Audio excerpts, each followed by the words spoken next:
बिस्मिल्लाहिर्रहमानिर्रहीम अस्सलाम वालेकुम। शहीद अहमद हाज़र है तेरी खिदमत दे विच। अज सानू एक साडे किसान दोस्त ने काटन की फील्ड वास्ते बुलाया ते उन्होंने कहा कि पत्ते छन्नी होई जाते आ, पत्ते कोई चीज़ छन्नी करी जाती है। देखो तुसीं गौर दे नाल यह जी लश्करी सुंडी का अटैक है। इस टाइम जून की 11 तारीख है जी। अज काटन सैनमी जमीन उन्होंने छड्डी हुई सी काटन वास्ते। तोड़ो तोड़ सीधी देखो तुसीं माशाल्लाह काटन लगी हुई है। एंड ऑफ मार्च की काटन लगी है माशाल्लाह। 3-3 4-4 थले टिंडे बने हुए हैं।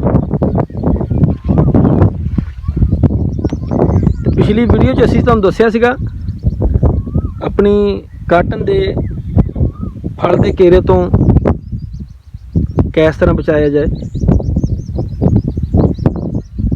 वीडियो मेरी पिछली पूरी देखियो। अज असीं तुहानूं दस्सांगे काटन नूं गुलाबी सुंडी और लश्करी सुंडी ते वाइट फ्लाई के अटैक तो किस तरह बचाया जाए। माशाल्लाह काटन बहुत प्यारी खड़ी है जी।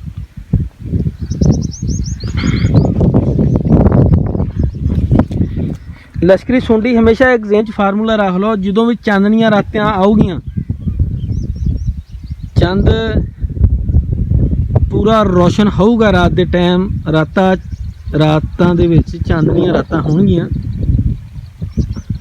लश्करी सुंडी का अटैक वधेगा, उसका परवाना अंडे रह गए, हैचरी वधेगी उसकी। किसी भी कंपनी की, किसी भी अच्छी कंपनी की लिफोरान 200 ml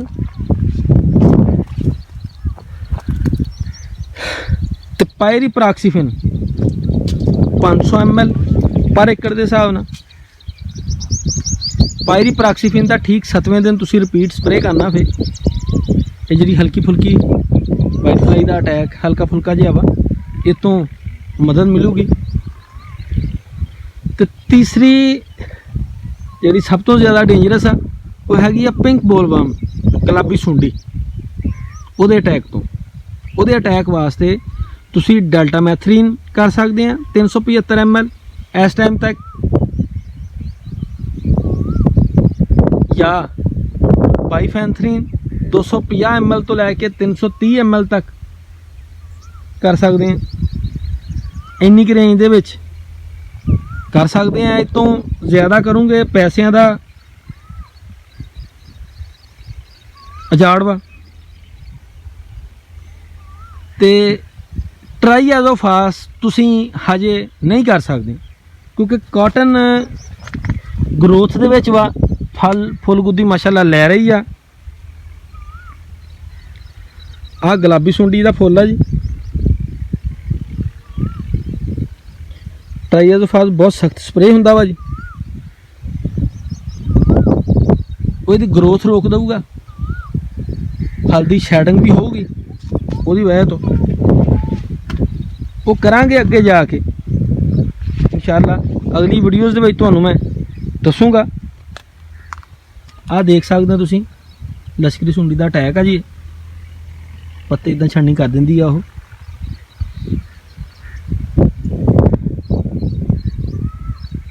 ठीक 7 दिन के वक्फे ना तुसीं डेल्टामैथरीन प्लस पायरी प्राक्सीफिन का दूसरा स्प्रे करो। मौसम दे विच नमी काफ़ी ज़्यादा वा, जिहदी वजह तो गुलाबी सुंडी का अटैक ज़्यादा हो रहा वा। मौसम जैसे खुश्क ते गर्म हो गया, सियाणियां दा कहना वा दखण जो चलना शुरू हो जाए उदों हर किस्म की बीमारी का अटैक खत्म हो जाता। मेरे वीडियो नूं एंड तक देखा करो, चैनल नूं सबसक्राइब करो, बैल आइकन के बटन नूं प्रेस करो ताकि हर अगली आने वाली वीडियो का नोटिफिकेशन तुहानूं मिल सके। अस्सलाम वालेकुम जी।